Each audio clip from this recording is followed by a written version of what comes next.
Now, if you were to step into my kitchen right now, you won't see any snacks laying around. Not only do I avoid buying any junk food or snacks, if I did buy any, I would keep them away in a cupboard. That way, I'm not tempted. And you can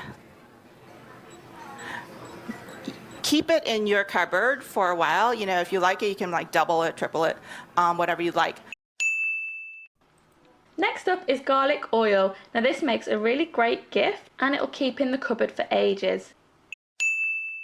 The one time I was helping a girl clean out her cupboard and she had 25 cans of expired spaghetti sauce and no spaghetti.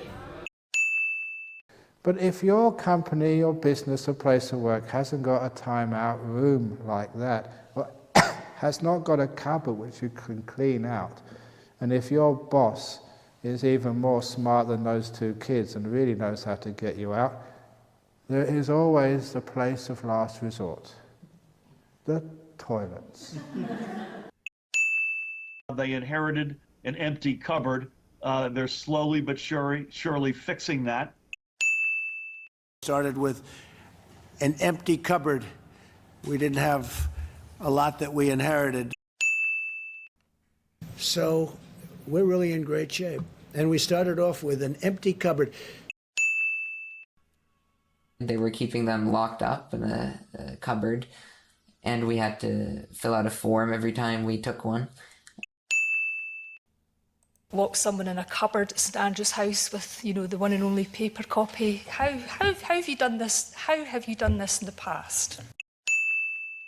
It isn't entirely clear whether Clemente still thought the Pope was locked in a cupboard as a hostage somewhere in the Vatican at this point, but either way, it was the trigger he'd been waiting for. He was finally ready to execute his plans for religious domination. This is probably one of the most intimidating parts of this project, just because I have never put up shelves before. So I took my all-powerful hammer, mallet. What are you thinking of? I'm thinking of when I put up shelves. And you make what, you just use random bits of wood? It forces us to put up these shelves and these walls just to exist online. My physical safety became an issue, and so really hiding where I lived, trying to get all of that information off the internet. I want our show to be put on a shelf with Veep. That's all I want. So for us to now be in that category with them in their last season, it's wild.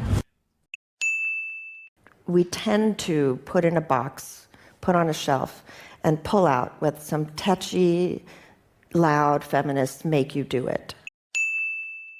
There's a lot of sneakers being bought to put on a shelf and then trade. Now you've got the tennis sneaker in a 40-year window going from just being a utility to play sports to or run or what have you to them being a fashion category play and now a collector's category play. On the top shelf, we have objects that are related to the study of astronomy and to the measuring of time. And on the lower shelf, things that are more earthly. She opened a cupboard and put her hand up to the top shelf. That's where the rat poison was kept. She then returned to the whiskey bottle. This probe was placed on the top shelf next to the thermostat, and you can see it maintaining a temperature between 28 and 38 degrees. If you only need 10 tomatoes for your signature homemade salsa, but you buy a pack of 16, those last 6 usually end up forgotten on the bottom shelf of your fridge and eventually get thrown away. 2 months later, I'm in a grocery store, reaching on the bottom shelf, and I hear a little voice go, "You got a boo-boo?" Now for the bottom shelf, I don't think it really matters. I don't know for sure what we're doing with that shelf. So for now, I have a piece of 1/2-inch MDF. It's like the cheapest thing I could find. It's nice and flat. It should work just fine there. I believe this is going to be somewhere, maybe the middle shelf. It sits right over top of the shelf, and there's going to be a little hideaway.